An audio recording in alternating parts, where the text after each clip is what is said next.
I think we're good, and it says we're live on YouTube. Awesome. Great. Welcome, everybody. Let's reconvene into the public session of the board. I have a couple of quick remarks for tonight. First of all, I would very much like to thank the NPC for their hosting of our time with the public. I think a week ago Monday. It was really a great opportunity for us to share with the public what our experiences have been over the last 6 months, and also to hear the questions and the concerns from the community. So thank you once again to the leadership of the NPC for bringing that all together. We continue our march through these very uncertain times, and very much appreciate everybody's focus on our shared goals of keeping our school buildings open, especially in light of what happened in the city today. There have been so many articles that have been published about the importance of keeping our kids in the schools, and that's very much what we, of course, all want to accomplish, so we don't have any, lost years of learning with our students. There's a lot of things we can't control right now, but there are things we can control, which is basically, making sure we're washing our hands and wearing our masks and keeping socially distanced. Just want to, remind everybody, if you have any symptoms in your house, if you think it's a cold, if you got the low-grade fever, whatever, please keep your children at home so that we can keep our kids safe. Roy will bring us up to speed in his report about our current situation of where we are with our school in the district, and hopefully keep our kids in school. That's all there is to it. So first thing on the agenda is to approve the draft minutes. I just have one minor change, Connie, if we can. There's a paragraph in Roy's report about what the school will do if they have a positive case.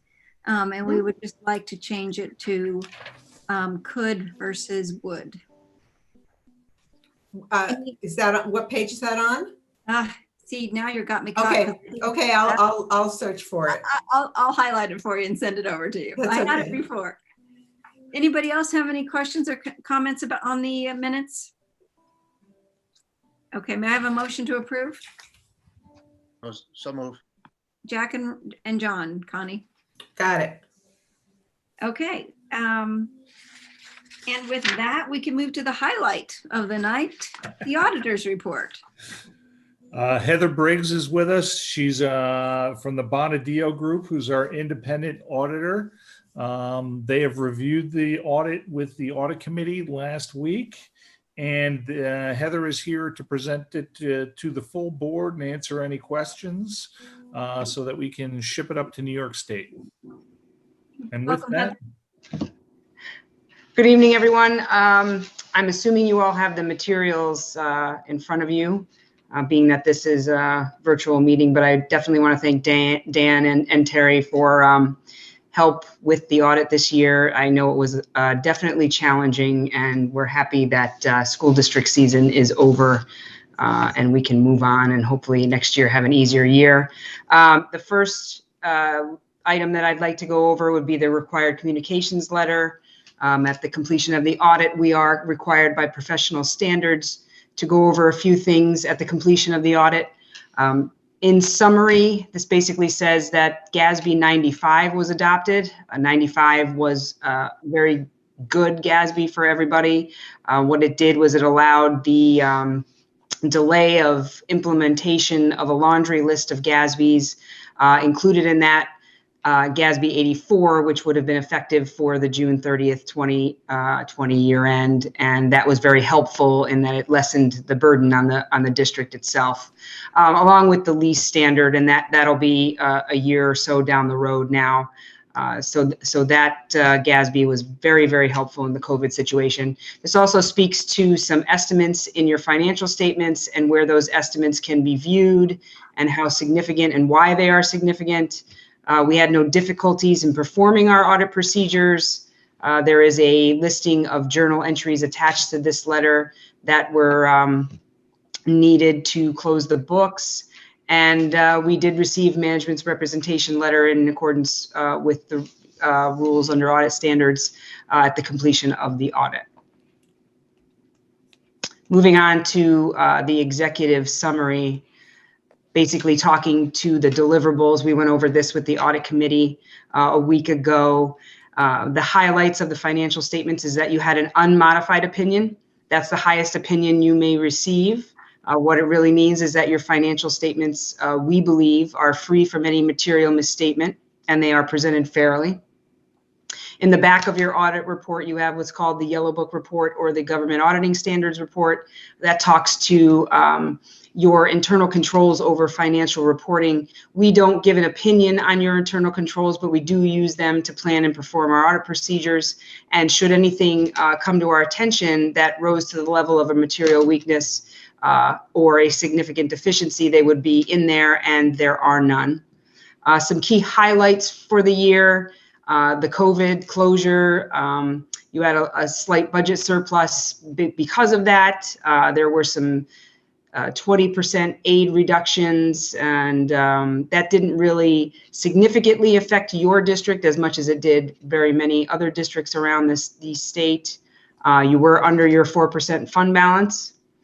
Your governmental funds increased by 15.8 million, and that is really mainly due to the proceeds from debt in your capital projects and your capital projects fund. And your government-wide had large increases in the liabilities due to other post-employment benefits, your ERS pension liability, and those are both actuarial driven, along with your TRS asset increase. The extra classroom financial statements, they have a qualified opinion, and that's really due to the completeness factor of cash receipts, cash collected. Although this is under the umbrella of the district doesn't really have true control over how that cash is collected and received by the central treasurer. That is a very broad summary of what happened at the district. And if there are, I'll open it up to any questions since you guys had time to review everything. Heather, this is Mike Finley. Could you just give a little bit more detail on this $20 million increase in OPEB? I went to the financials and I didn't see a comparison. I assumed assumptions changed, but I couldn't see what assumptions changed and by how much. We went over this in length with the audit committee. If you look at the table of contents, there is a required supplementary information that does show the 3-year period under GASB 75 and what the differences are. The major difference is the decrease in the discount rate. The discount rate went from, I'm going off the top of my head here, somewhere in the mid 3s to down to the low 2s. And if you look at the way in which the actuaries base their model, it's based on the 20-year municipal bond rate. And so to educate myself on this, since I'm not an actuary, I did look it up, and you can see the trend in the discount rate just dropping off for the last few years. So that really, the discount rate having an inverse relationship with the present value causes the increase in your OPEB liability. Okay.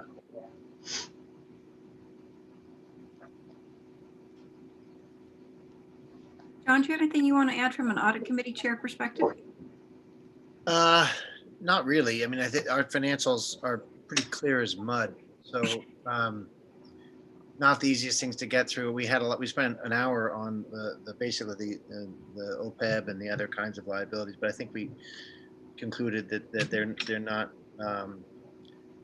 they're not primary drivers of the financial health in the current context. But we were able to tie out the financials to the management reporting that we get as a board on a monthly and year-end basis, which was comforting for us because I think we all look at Dan's reporting on a monthly basis and we need to be able to rely on that. So we were able to tie that out at the year-end level. So. Thanks. Any questions from board members? Other questions? Okay. I would like to ask for a resolution to accept the external auditor's report for the year ending June 30th, 2020. Move. Second. Okay. All in favor? Aye. Aye. Okay, great. Motion passes.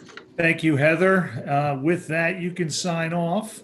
I also want to thank Terry Eaker, who's our treasurer. This was her first audit with us, and hopefully the first of many more.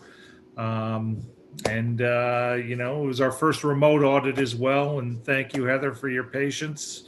No problem. Going back and forth without an auditor on site was an interesting experience. But, That goes both ways. That definitely goes both ways. looks like we're going to do it again. Oh, gosh, I hope not. All right. Good night, everybody, and have a wonderful weekend and a happy Heather. Thanksgiving. Thank you. So long, Heather. Bye-bye. Part two, Arlene, heading out of the audit committee was the auditors the committee being presented with the internal audit for human resources and payroll, which was reviewed with the audit committee by Acume Partners. As there were absolutely no findings after reviewing policies and sampling hiring, termination, tenure, stipends, payroll, and taxes, Acume was not put on the agenda. The board needs to accept the report, and the next step is to update the risk assessment and choose the next area of audit. And it seems to me might be extra classroom accounts might be a good area, since that was a qualified opinion. Might want to have them look at that again. And Dan, that has been qualified for that reason. Exactly. For a long And time. Qualified Right. for most districts for that reason. Okay, so John, once again, did you want to have anything you'd like to add to the internal audit report? No. Okay. Any questions from board members? Okay, may I have a motion to accept the Human Resources and Payroll Internal Audit Report from October 2020? So moved. Jack and Tom Evans? Okay, all in favor? Aye. Any opposed? Okay, motion carries. Superintendent report. All right, thank you. Hi, everybody. Thanks for joining us tonight. I'm going to start with news that no one ever wanted to hear, but we knew it was eventually going to hit us one way or the other. And that is late this afternoon, we learned that we have a person in the high school who tested positive for COVID. And in trying to determine the best way to proceed, been working with Rachel and Ann throughout the rest of the afternoon up until the meeting to put our direction together.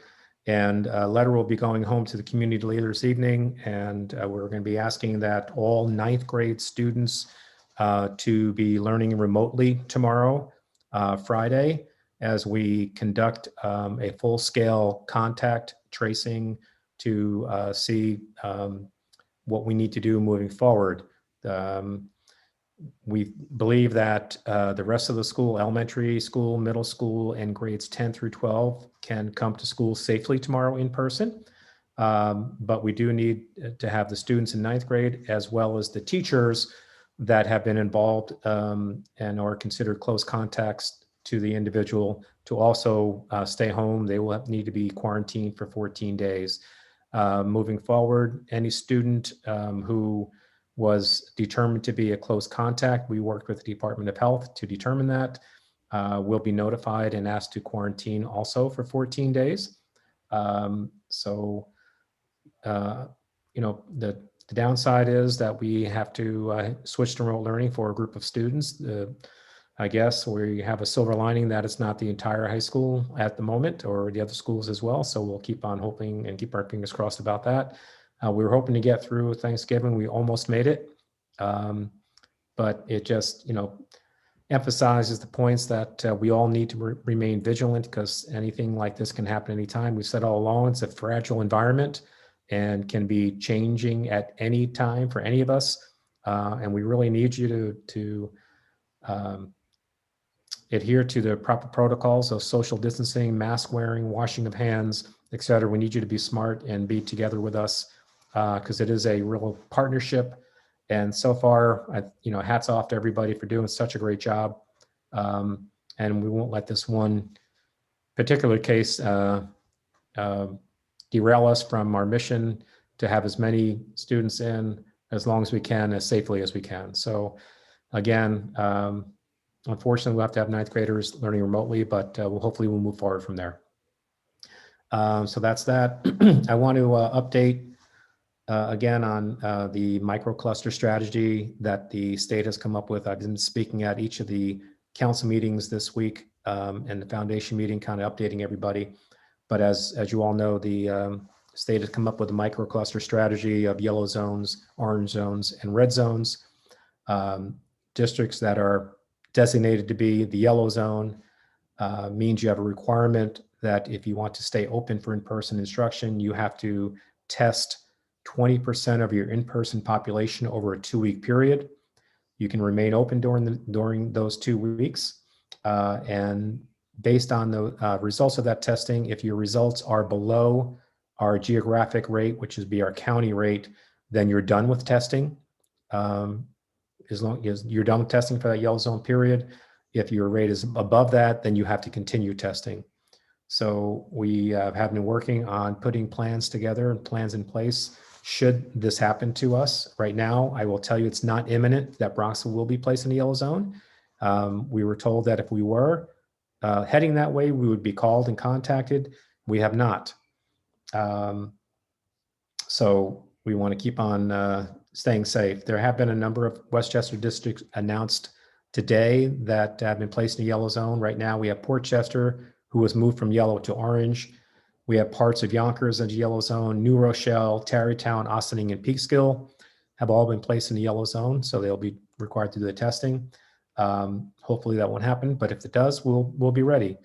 The testing requirements, we've also learned from the state today that they feel confident they will be able to supply rapid testing to the districts that need them in the yellow zone.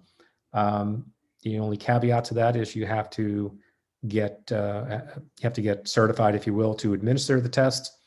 So we're working on that component with our county health department, but I'm fairly confident that we'll be ready to meet the testing requirement should it become necessary. We're also very fortunate to work with a local internist that has agreed to help us in the event that we need to test our staff moving forward. So we're appreciative of that. So, we're going to move along and hope that the circle doesn't come too tight around us. That's all. But if it does, again, we'll be ready. I would also ask people with the holidays coming up to be sure they review the travel requirements issued by the state. We know that people may be traveling over either Thanksgiving and or the time between Christmas and New Year. But just please be cognizant of the travel regulations. I think I've written that in one of my communications with the community. There's a link on the state website that you'd have to quarantine for 14 days upon return or get tested 3 days before you return to New York with a negative test. After 4th day of return to New York, you get another test. 2 negative tests will get you out of that quarantine jail. So please be aware of those and act accordingly. We'd appreciate that very much. We did do a quick survey of our staff to make sure we could staff our schools appropriately. And based on the results of the survey, we feel very confident that the staff will be in place for us. So that's it on the COVID side. Just very quickly on the capital projects, things are again moving along very nicely. Most of the work inside the building is done other than punch list items. We're using the spaces that were designed, the cafeteria, innovation center, learning commons, health suite, all those things have been used. We are currently using. We are hoping that the guidance suite and atrium get done sooner or later, although we know it won't happen till after at least sometime in January, we hope at the earliest. But as soon as that happens, the nice thing is that it'll open up some additional space for us to use. And we look forward to then hopefully inviting all the high school students back in person once we have some additional spaces available to us. But I will say that we're very happy with the trajectory of the project. It looks beautiful. I can't wait to show it off to everybody when it's all done. And finally, as before I introduce Mara to go, we're going to do a little motion first before I introduce Mara. But my last thing, I just want to wish everybody a happy Thanksgiving Day to you and your families. I know it's different than it has been in years past. And as I said last night in the meeting, you're just be happy you don't have a large family like me where we have to prioritize the people that we like because we can only have 10 people in at once. But just please enjoy Thanksgiving time with the family. So with that, Arlene, I would just ask for the next part of the report, and that's for consideration of the resolution to certify Aaron Kine as a lead evaluator. Good. Thank you. Do we have any questions on that resolution? Okay, seeing none, may I have a motion to certify Aaron Kind as the lead evaluator? John, sorry, Jack, and then John. Perfect. All in favor? Aye. Any opposed? Okay, motion carries. Back to you. Great. Thank you. At this time, I'm going to turn the meeting over to Dr. Mara Ketke, our Director of Curriculum, who's going to provide an update on some of the work that's been going on with the Diversity, Equity, Inclusion initiative that we've been involved with as a district. We had a terrific PD day that I know Mara will be talking about as part of her presentation, but things are going along well, and I think it's an important topic that we raised with the board and the public. So Mara, it's all yours. Thank you, Roy.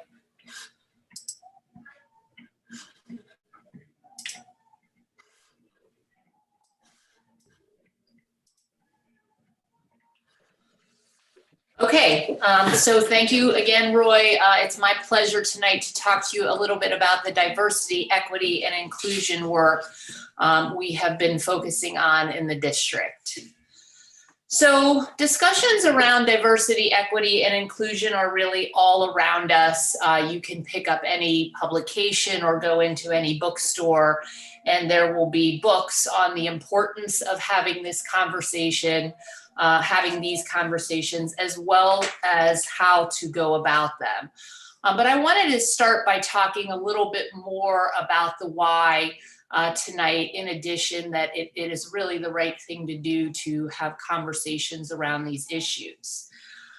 So what I'm sharing with you now are lists of courses offered at Harvard as part of their core general education program. The program at Harvard in general education connects students to the world beyond the classroom by focusing on urgent problems and enduring questions. Students at Harvard are required to take one course in each of the following 4 categories: aesthetics and culture, ethics and civics, histories, societies, and individuals, as well as the science and technology of society. So what you're looking at are 3 titles from those 4 categories of courses that are required. Similarly, Boston College has 15 core courses that all students are required to take. One of those courses must be in cultural diversity, and you are looking at the 3 titles of courses they offer under that category. So I think what we can see here is that there is a vocabulary and a literacy, if you will, that our students will need when they go on to courses, and these types of titles are part of their Common Core curriculum. We have heard from alumni, young alumni in particular, that they have been less prepared for some of these conversations than their peers who attended schools that have been engaged in this work for quite a while. So it's definitely part of our preparing them for their future educational experience. Returning to New York State, a little closer to home, the New York State Education Department has what they call a culturally responsive and sustaining framework. And this requires us to provide an education that affirms racial, linguistic, and cultural identities, develops our students' ability to connect across lines of difference, elevates historically marginalized voices, and empowers students to act as agents of social change. Additionally, our New York State social and emotional learning benchmarks asks our students in middle and high school to evaluate strategies for opposing stereotypes and prejudice, and evaluate how advocacy for the rights of others contributes to the common good. And lastly, of course, our North Star, the Bronxville Promise. Engaged citizenship requires our students to develop their skills in empathy and show respect for diversity, understanding someone's situation without judgment. And more recent editions of the Promise, at the heart of the Promise, focus on our social and emotional learning. And with our mindfulness, we explore our identity and acting with intentionality. And there is also a focus there on interpersonal effectiveness, which includes empathy, respect for self and others, and being an upstander and working for a more just community. So how do we do this? And my goal tonight is really to provide a few concrete examples of what it looks like when we teach students how to show respect for diversity, how to develop students' ability to connect across differences, to have the language and the literacy to fully participate in college courses that attend to these issues, and to be agents of social change. So I want to focus tonight on some examples from middle and high school English, as well as social studies across kindergarten through 12th grade.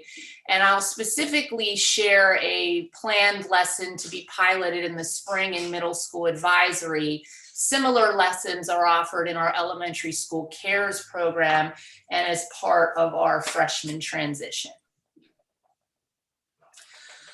So starting with the middle and high school English curriculum, we engaged this summer in an audit of the books students read beginning in 6th grade and moving through 12th grade with this lens in mind.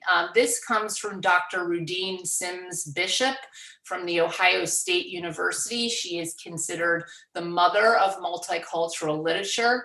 And she explains that books should be mirrors in which students can see themselves, windows in which they can see the outside world, and sliding glass doors in which students can enter another world and empathize with the lived experiences of others through the characters and authors that they are exposed to. So this is a unit that was piloted this fall in our 7th grade. It was based on work we had done previously in terms of, providing more diverse authors and more diverse characters.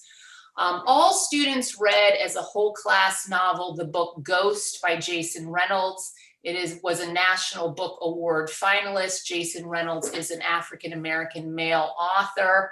And during that time, they really focused on the themes of identity and young people trying to figure out who they are and thinking more deeply about characters. Once the entire class read that book, they had the choice of seven other books that they could read that carried across the theme. These are the titles of the books you see here. Illegal is actually a graphic novel of the story and journey of an illegal immigrant. There are characters represented in these books that are both Jewish and Black. The Iranian American experience is included in the book The Authentics.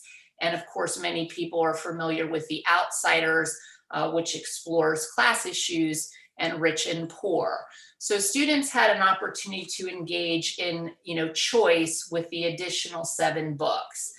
In talking to some of the teachers about how the students reacted to this unit, they said that the students really loved the books. The book discussions were great.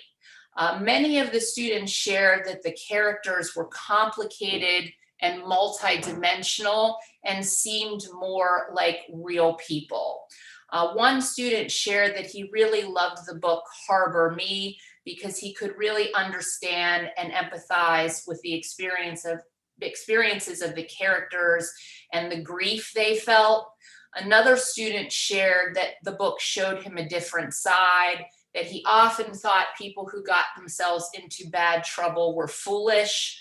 But the book in particular, Orbiting Jupiter, made him really feel for the main character and understand that sometimes life circumstances can cause poor choices. Students commented after being exposed to some of these titles and some of these themes that they had never thought about things in this way before. So this was considered a very successful unit, and students really, really enjoyed it. And the teachers felt that the conversations were rich and meaningful.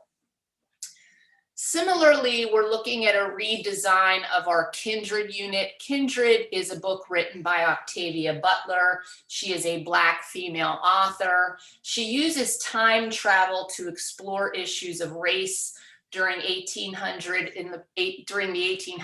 in the pre-Civil War South, and compares them to 1970s Los Angeles. So we're really looking at how we approach this unit in our 10th grade, and we're going to try to incorporate more primary source documents, including slave narratives, to kind of bolster the themes of the novel. The novel generally ends with a creative writing assignment, but I think we're going to explore some opportunities to inspire hope and activism and end on how to be an ally. Turning to social studies, as we've talked about before, in New York State in middle and high school, social studies curriculum is organized by enduring issues. These are issues that have affected people or have been affected by people over time and change as well over time. On the left there, you see some of the enduring issues that are covered as part of the middle and high school curriculum. So we have an emphasis here on connecting the past to the present so that students are understanding history and making connections to patterns we see in current events. So this year we're going to be really unpacking how we teach US history in middle and high school with that lens. Additionally, the elementary school has committed to relooking at their social studies units and kind of looking at them through the lens of the culturally responsive and sustaining education framework, which I mentioned, to make sure that historically marginalized voices are included in their units of study in social studies in the elementary school. So we're looking forward to having those conversations. Lastly, and more recently, our students who are in the Global Leadership Seminar, which I actually think the course should maybe be renamed based on some newer work that is happening there, have been hearing from educational experts in the field. One such panel discussion was just last week. It was attended by over 130 people on the call. And these experts are exploring educational inequity. And students from Bronxville are having the opportunity to collaborate with their peers from Mount Vernon and Yonkers, in addition to some Sarah Lawrence College undergraduates, on how to act as change agents through well-researched points of view. So this was a very exciting opportunity. Our students were very engaged, and it was nice to see them working with students from neighboring communities on these issues. Middle school advisory. In the spring, we're going to be piloting some lessons in our middle school advisory program that focus on issues of diversity, equity, and particularly inclusion and building an inclusive school culture. They will begin these lessons by establishing community norms. Everything that we have read and studied thus far about this talks about the importance of establishing norms for these discussions, so everybody feels safe and understands where the boundaries are. One of the lessons they will explore is around identity. It is entitled, I Am Not a Label. Students will be asked to consider when labels are helpful and when they are dangerous. How can you challenge labels that others have imposed on you? How can you become aware of the labels you place on others and the resulting consequences? Students in middle school will be exposed to the term microaggression, which is basically a slight, which can be intended or unintended based on someone's identity, and how to respond when they maybe unintentionally commit a microaggression, experience a microaggression, or are witness to a microaggression. And that will be combined with the DBT skill FAST, suggesting that you be fair when something like this happens. You don't apologize for how it made you feel, but you stick to your values and be truthful. And part of that will require the use of a video done by students from Harvard, students of color, I2M Harvard, who appear in video and share over whiteboards microaggressions that they have experienced while at Harvard. We think it's really important and beneficial for our students to learn this term and recognize what a microaggression is, so they can, avoid them and also know how to respond when something happens. It's related very much to our goals around mindfulness and intentionality. There are similar lessons around identity and microaggressions that happen in ways that are more appropriate for elementary school students through our CARES program. And this topic is also visited in our freshman transition program. So who drives the work? Who is responsible for this work across the district? Well, I'm pleased to share that, as you know, we have 2 DEI committees in our elementary school and one for the middle and high school. They are 50 members strong. It includes teachers, parents, and students at the middle and high school level. So they are really, helping us to shape our ideas about how to start these conversations and move them forward. I would also like to thank the Bronxville Teacher Center and its director, Dr. Denise Luter. As you are aware, they have offered a lot of book studies around these issues so our teachers can build their capacity to lean into this work, and they have been very well attended. We have had some partnerships in the past, and we are looking to establish more and looking for partners in this work. Paul Gorski, who is an expert in educational inequity, visited the district and worked with our elementary school staff. As Roy mentioned on our conference day last week, Tovi Scruggs-Hussain, who is also an expert in issues of diversity, equity, inclusion, provided a keynote for our faculty. She combines her experience in that area with her experience in social and emotional learning, and really approaches this through a lens of healing and moving forward. Lastly, we have had some initial conversations with Martha Hackmatt. She is also an expert in diversity, equity, and inclusion practices. She has worked with many independent schools, and she can do work with teachers, but also run parent workshops on how to support and have these conversations at home, which we're very interested in pursuing.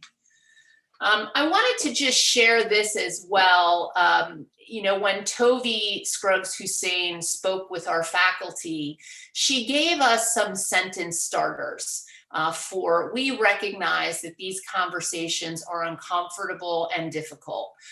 There will be uncertainty around them, and people at times may need to think about how to express curiosity and humility in a way that brings people into the conversation. So she provided us with some sentence starters to think about as we start to lean into this work. These are important for our teachers to have so they feel safe, and these conversations are scaffolded for them somewhat. And eventually, we may look at doing this for our students as well, so they have some language to begin to engage in these kinds of discussions. What are some next steps here? So one is we're considering whether we should address DEI more specifically in the promise or through a statement on the importance of diversity and equity and inclusion.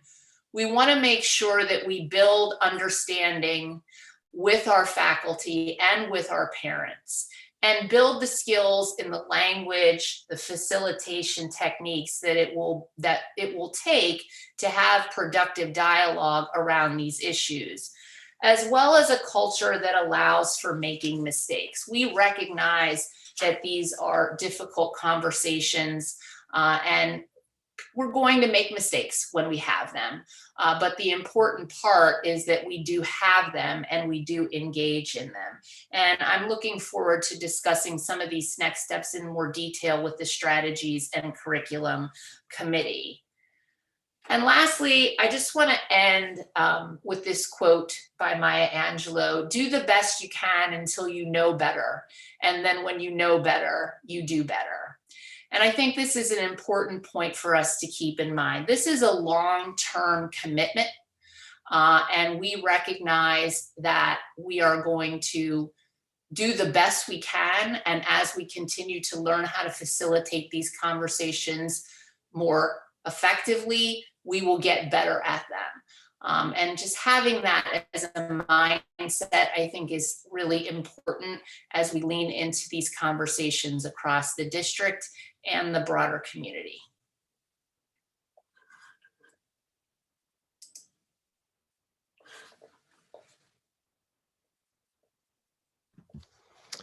Thank you. Thank you, Mara. I don't know if the board members had any questions or for Mara, but you're more than welcome. Or I'll just chime in, and that was probably the most comprehensive I've seen of the whole thing, and thank you for that. I really like what you're doing. It's a lot of the reading and especially the scaffolding with the teachers to give them those phrases that help them lean into those uncomfortable conversations. Thank you for everything you did. My pleasure. Sorry, Mara, I didn't mean to talk over you, Mara. That's okay. I just said it's my pleasure. Okay, Roy, I do not see any We other. are done. So you're done. I'm done with my reports. Now it's all you. Oh, thank you very much. I'll just give a heads up to those who are watching. If you want to, please submit your questions to the chat feature on YouTube, as we are not close to being done, but almost. Give you enough time to ask your questions. Rachel, bring it on. Good evening, everybody.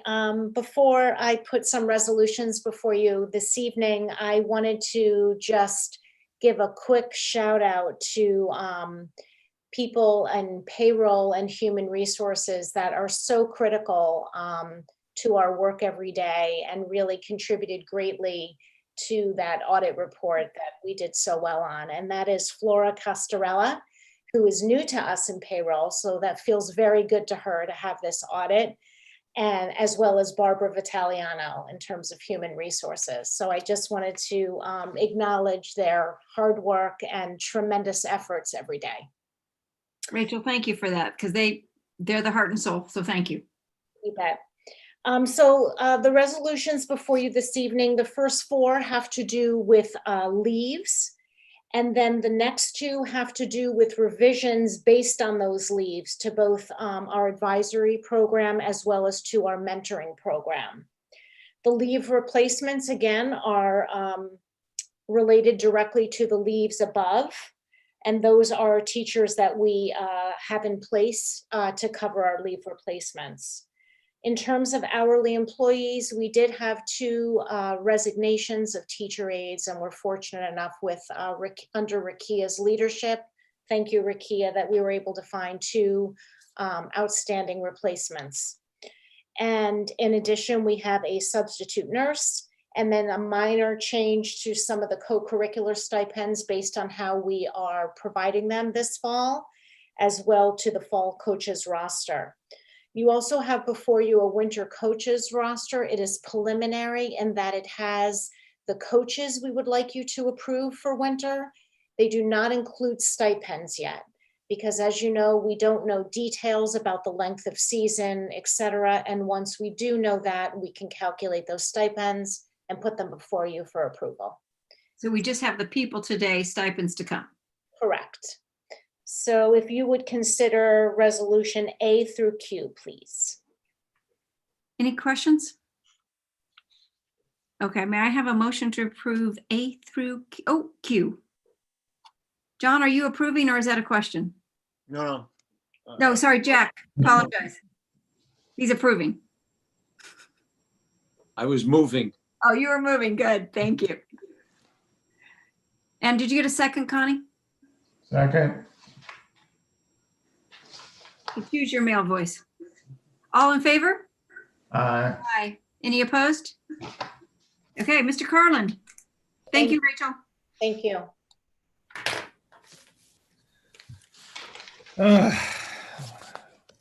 The board has in front of it my preliminary financial report for the month of September. This goes back to when school was just starting. And we can already see some of the issues that we're having on the revenue side. We have already identified issues with interest income revenue and also possible state aid revenue. We're still waiting to get more clarity on that, especially if and when a new administration takes over in Washington. Because the governor's made it clear that federal aid could offset some of the cuts he's been mentioning. And 20% of our state aid is about $500,000. So I'm reflecting that shortfall. But we have regular education tuition students making up some of that revenue shortfall. And then we've already identified some salary savings in turnover so far this year to offset on the expenditure side. However, there's an expenditure issue that is starting to creep up in contracted services. That's some of the cleaning and security we've put on with the COVID pandemic.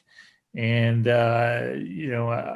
I've told administrators that we're probably going to recommend a non-essential spending freeze for supplies and equipment and that kind of stuff, just so we can deal with some of these COVID related issues. We're already devoting most of the facilities budget towards that, but we want to make sure we can try and handle this issue as best we can on the expenditure side within itself. Because if we have to go to our accumulated fund balance, it would definitely be to make up for some revenue shortfalls. So I'll keep the board apprised as far as that goes.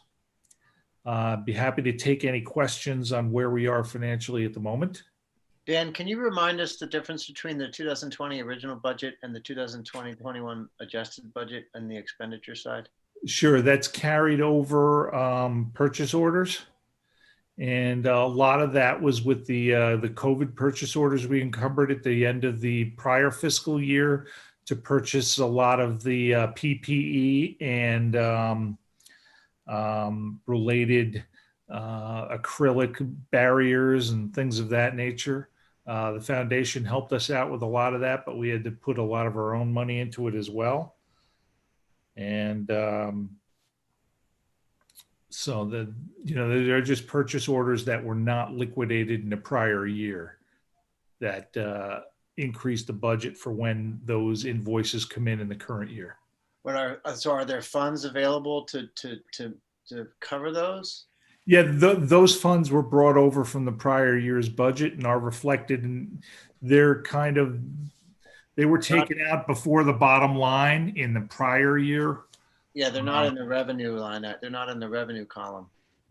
No, they're not. It adjusts our budget for the current year higher. It doesn't go in as revenue.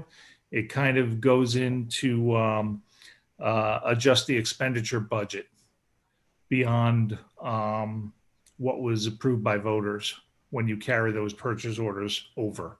So and they automatically go in as encumbrances as well. when we look at the column that's called 6/30/2021 projected, which is, right about the middle, Sure.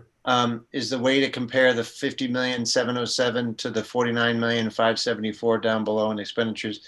Do you subtract out the 800,000 of carryover from the 50,707 to compare it to the 49? Yeah, where it says restricted for encumbrances, those will be gone. Okay. 775. Okay. Yeah. All right. Thank you. And then I've also begun the process for working on the 2021-22 budget. And since I'm working on bad news, why not throw a little more in there? Looks like our health insurance plan premiums will be increasing about 4% on the Swiss Chip Consortium side. And I've been informed that the range for teachers' retirement system contributions is 9.5% to 10% versus a current rate of 9.53. So if they come closer to 9.5, we'll be flat. If they get up towards 10%, that represents a 5% increase in retirement costs. So that's already pressuring the expenditure side. And when you look at the problems we're facing with revenues, if they carry forward, and certainly, interest income will carry forward next year. If state aid carries forward as well, that's revenue pressure as well. So we're already looking at an extremely tight budget for next year. So Dan, when I was reviewing the minutes, we talked about that we thought we might have greater clarity when we got to this November meeting. I sense we do not have greater clarity. Not on the revenue side, certainly from state aid, and that's our biggest problem. We're starting to get a little bit on expenditures, which is why, I think salary-wise, we're doing well, but contracted services, certainly for security and cleaning as well, those are going to be, tough to deal with through the rest of the year. So do you expect us to have a break-even budget by the time we get to June of 2020? It all depends on the revenues. I expect expenditure, we'll break even on the expenditure side. If not, generate a little bit of surplus. If our state aid is cut, 20%, there's no way we'll break even on the revenue side. It is what it is. Yeah, it is. So Dan, just so I understand, to the extent we have clarity on the expenditure side, they have increased and are increasing. And to the extent we have clarity on the revenue side, we can't say the same about revenue, right? No, they're moving in the opposite direction. That's, we really do need to think about austerity in terms of our budget. Sure. And so Dan, when you talked about you've had conversations about going and removing non-essential items, correct? Yeah, that's for the current year, and that was for the expenditure side. I think that's why I think we can handle it. What's scaring me is if I think indications are that the tax cap will be maybe 1.2 to 1.5, somewhere in that range. Yeah. With the issues we're seeing right now, without some large scale budget adjustments to the likes which we haven't seen over the last, I would say 8 years or so, that would probably be an unattainable cap for us with just rolling over what we do now.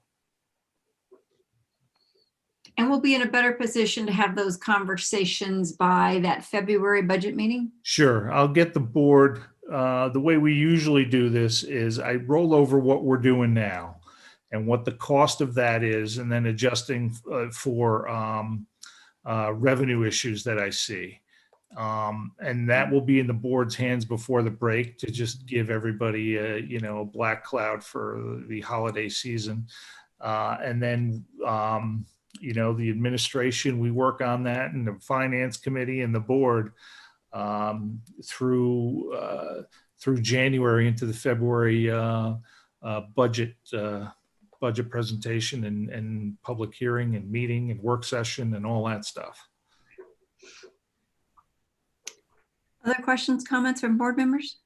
And just on the state aid, so, I know the governor's been saying 20%, but what are actual dollars that we haven't received at this point? The only thing we've really been cut so far is our BOCES aid. BOCES withheld 20%. So that was 20% of about $100,000 so far. So those are hard dollars, and the rest, of what you. The rest comes later in the year. Yeah. We usually receive most of our state aid later in the year. Mm-hmm. So we'll find out a little more. So Dan, did we get the payment in September or October at all? Yes, we received, state aid, where we got about 700,000 so far. And again, most of that was probably BOCES aid so far. Okay.